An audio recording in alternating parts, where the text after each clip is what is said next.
Sa ngalan ng Ama, ng Anak at ng Espiritu Santo. Amen. Mapagmahal na Panginoon, maraming salamat po sa aming Panginoong Hesus na nag-alay ng kanyang buhay para sa amin. Kami na hindi karapat-dapat iligtas, kami na hindi karapat-dapat kaawaan, kami na hindi karapat-dapat mahalin, ay minarapat niyang iligtas, tubusin, mahalin at kaawaan. Nagpapasalamat po kami sa Kanya sapagkat sa Kanyang kamatayan, sumibol ang panibagong pag-asa, panibagong buhay sa isang makasalanang mundo.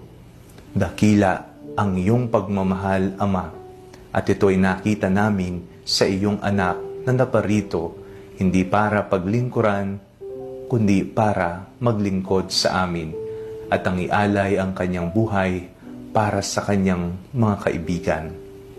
Dakila ka, Panginoon, sambahin ang ngalan mo, magpakailanman. Amen.